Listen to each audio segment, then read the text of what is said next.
toss of blades. Release the Kraken!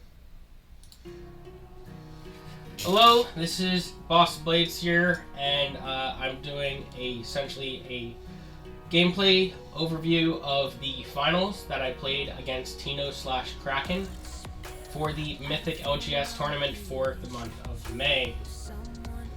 So sit back and hear my thoughts. We are mulling the Strahd and probably the Sun Titan. Pinpoint and Disciple are pretty good here because we're going second, so we get to have a blocker early on the board.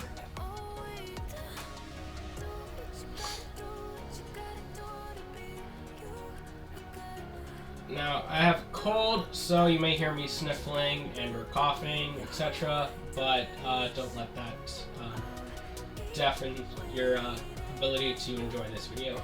Plays a Channeler on 1. He does not have a 5+ power because it just dropped as a 2/2.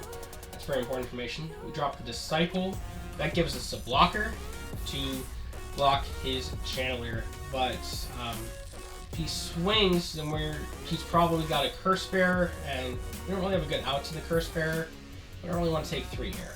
So we are going to block here, and blocking the Channeler, and we'll just see if he has the Curse Bearer or Detonator here to essentially punish my block. He does have the Curse Bearer.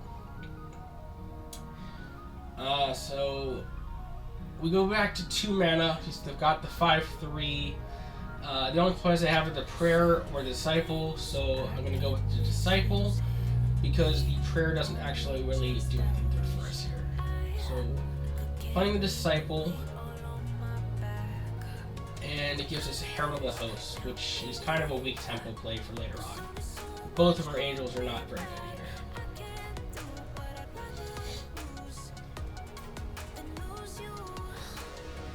Alright, he swings with the Curse Bearer.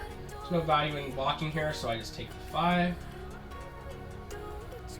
And he drops the Cranial Consultant and a Channeler.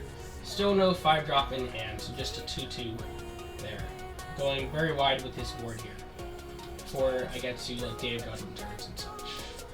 We get the Healer. He's not the worst option here. He's only at 3 mana, so we can't really expect to do that, but we go with the Pinpoint Avenger here because Curse Bearer goes to 2 health, so we could potentially trade it with the Serra Ascendant.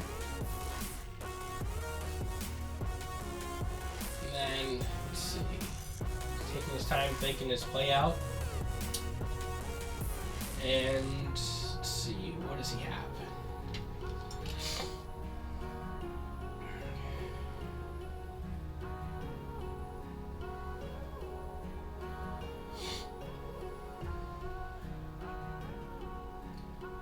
Very big, deep thoughts here.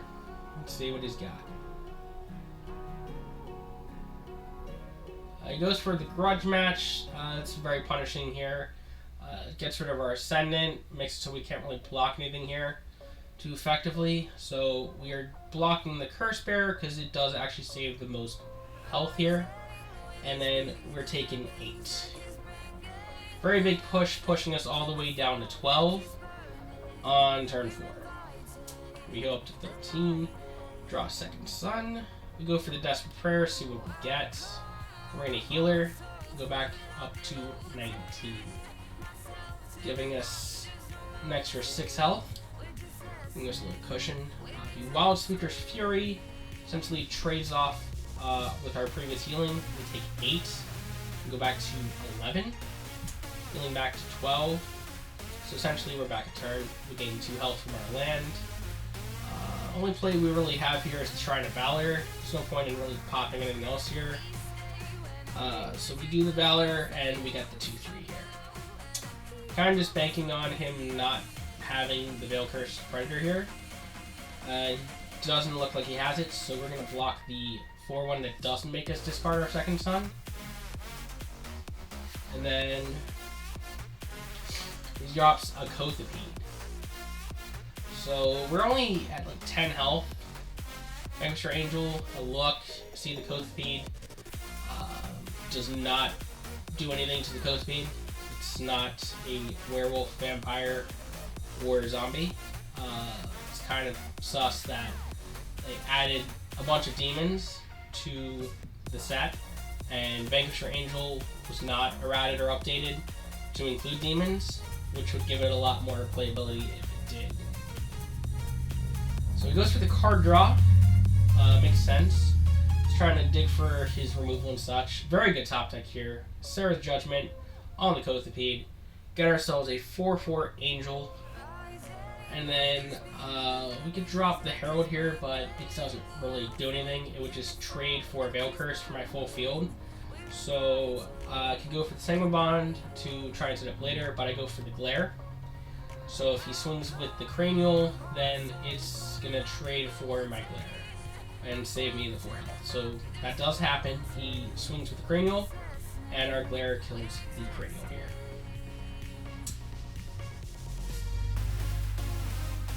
Drops the Crab. It's very big play here. Sacrificing the Kothapede is interesting. I think he was at a high enough life total, he could have just hit his face. But it makes sense dropping the Curse Bearer here, because that gives him 7/7 Trampler and a 5/3 Trampler. So here, swing for the 4 damage. It's free 4 damage. And then I could drop the Herald here and the Watchwolf and add some more blockers. But once again, if he gets the Veil Curse, it's just going to trade for both of them, and then we're going to take a bunch of damage. So I go for the safe play here and play the Vanquisher Angel more than likely. I could also go for the second Sun, but it feels like a low tempo play, not really adding anything to the board. So we drop the Angel here. It does not do anything. It's just a 4/5 blocker here, which is fine. Soak up some health. Make it so we only take 2 off the Crab, 3 if he buffs.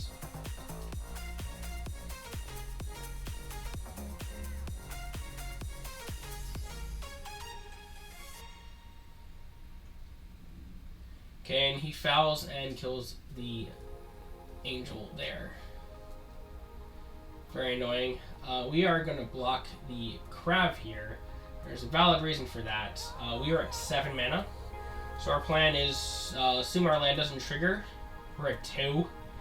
I kind of don't want the land to trigger here. Fingers crossed. We are planning on trying to Icingdeath here. So that way we can clear his board and put down another attacker. And it looks like he just passes with 3 mana up. Very interesting. We are going to Icingdeath, and that is going to clear his board completely. And we go back to 3.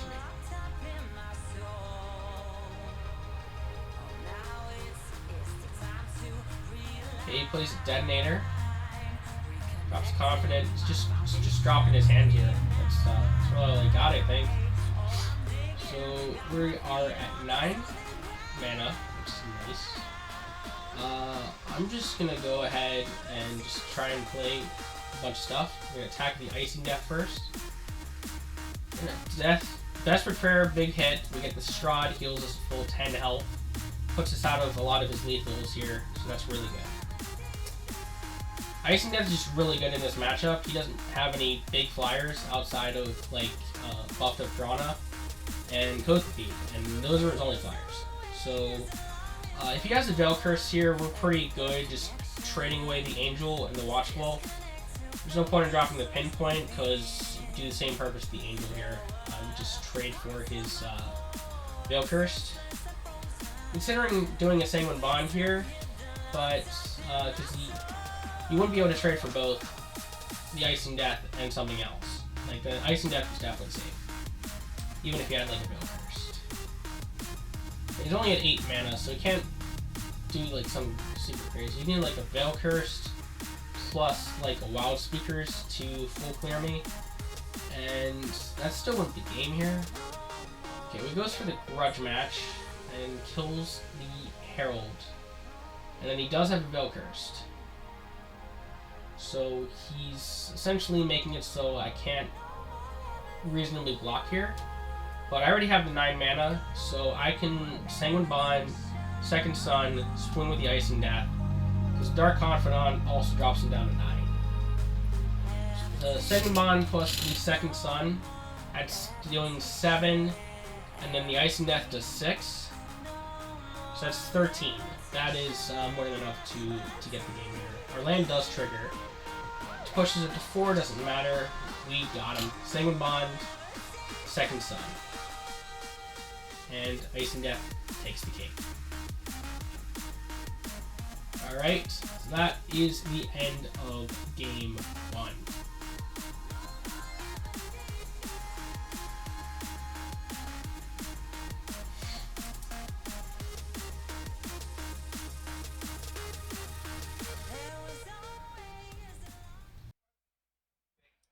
Now to go over our sideboard that we decided to do when facing against Tino in the Mythic Finals for the May LGS tournament.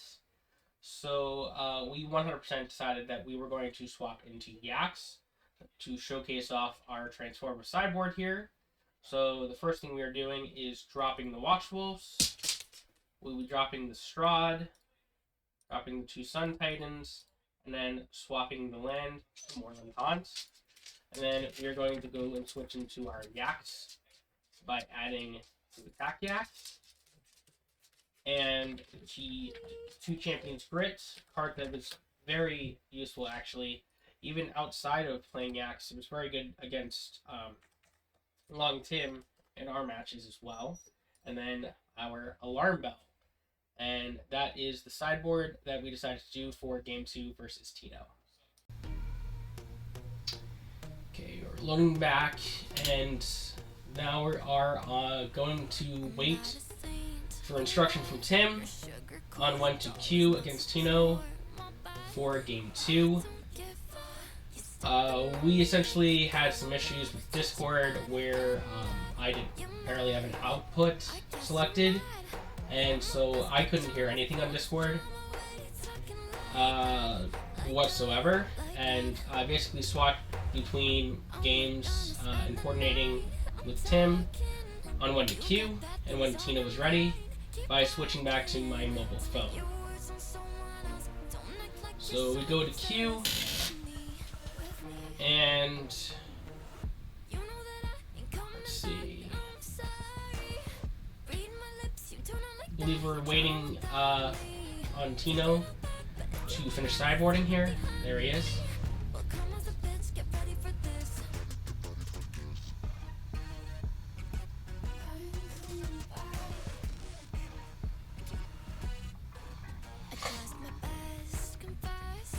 Alright, this time we are going first, and we did side deck in fact into Yaks. Open an Alarm Bell, Disciple, and arrest Lavinia. Lavinia being a very good card in this matchup. Makes it so they can't push their creatures too big, and we get the Yak. Immediately getting a Yak. Very good here. He's got the Cranial, buffs it. It's pretty good. The plan here is either, I have a lot of plays here. I could either play the Alarm Bell and take 3, or play the Yak. Because we have no spells here, so we could trade for the Cranial freely. Disciple would have been a reasonable play too, but I really want the Yak in the graveyard, so Moorland Haunt can trigger on it. Trades with the Cranial, and he has the turn 2 Curse Bearer again. So he's got a 5-3 Trampler turn 2. Very, very good. We immediately slam down the Alarm Bell, and it gives us the Leonin Healer.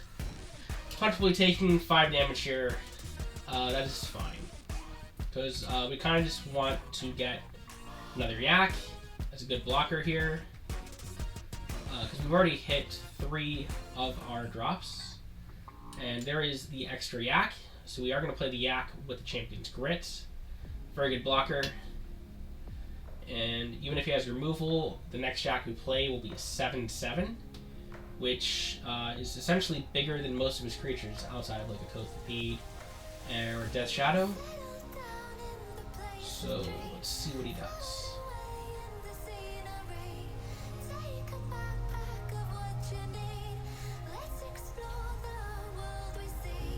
Definitely taking a long time thinking out his plays. Very good player. So you do have a large amount of time before your turn would just automatically end to just decide. He has the Wall of Speakers, Immediately goes for the 4 damage with space and also killing our creature. And then hits us for 10. Very aggressive start yet again, bringing us to 9 on turn 4. And he decides to play the Confidant as well. So we go to 5 mana, we draw Day of Judgment. Very good play here. There's a lot of things I can do here. I could set up like the Immolating Glare and play a Yak. It's not the worst, but then I would literally be dead to a Veil Cursed. So the safe play here is probably Lavinia, because Lavinia will essentially stun 2 of its creatures, give us a blocker, and it doesn't deny to a Veil Cursed Predator here. Lavinia having the 4 power and the armor, making it very good against like a Veil Cursed Predator if it's our weakest creature, because essentially they'll just trade and die. So swings to the Confidant, goes for more card draw. I'm not necessarily incentivized to block here, but I will block here. I considered not doing it because if he plays a Veil Curse, he will trade for Lavinia, 94 damage, but he plays his tech here, Cruel Flagellant. It's a really good card, honestly, in Garruk. I'm surprised it doesn't see more play. Does a lot of trample damage, and worst case scenario, you can just turn into a 5/6 immediately, and then drop a goo sometimes. So that's really good.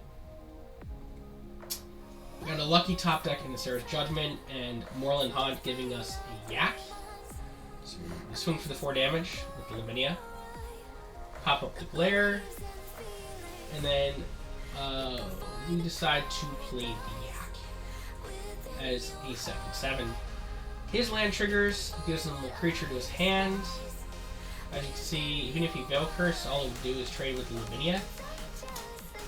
He sees probably that we have the 3 mana up, so he's not going to swing with the Curse Bearer because he doesn't want to lose a 9/4 Trampler.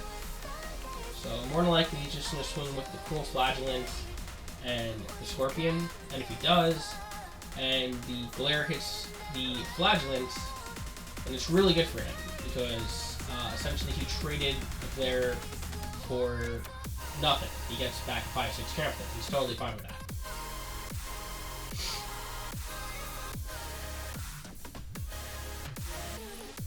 So he does swing with both the Scorpion and the Flagellant, looks like. And he's almost out of turn time, so he needs to figure it out, I guess, if he wants to do anything else. The Glare hits, and it does kill the Scorpion, which we are great with. We're trading the Lavinia here. The reason why is because we could have done the Yak, but if we do the Yak, then it's losing us potentially another attacker. Like if we wanted to Power Word Stun. And he goes ahead and crabs, and he hits his face, which feels correct, because he's at 11, so I don't really know what else you could get here. And he has 3 big Tramplers now. Any Fatal Infections our guy, so our guy's going to die at the start of his turn, so he gets his Garruk ability to give +1. Our land triggers and gives us another Yak, which honestly is just insane. So we go ahead attack with our Yak because either he blocks or whatnot, he trades, and honestly we're good either way because it's going to die at the start of his turn.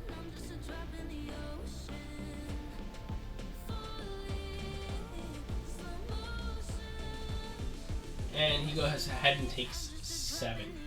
So we are just going to straight drop our 2 giant flying Yaks, and Serra's Judgment, his biggest creature. So fingers crossed he doesn't have like a Grudge Match and a Wild Speakers to just like Grudge Match, or even Curse Bear the Grudge Match on the Yak, and then Wild Speakers to kill the bigger Yak, and then swing for 14 or 16. But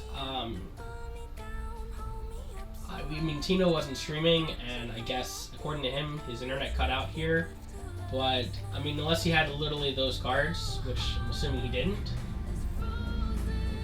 then we pretty much had game here, because those would be his only outs if he did have that. But the world may never know. Because, as you're about to see, looks like they are going to run out of turn time. And then it's going to, yep, turn is running out. It's back to our turn now. Which means, yeah, we got 16 damage on the board. I actually had a quest for playing white cards, so Power Witch Stun, Desperate Prayer, play out my maximum mana to finish my white cards, and there we go. Winning the game with Yaks.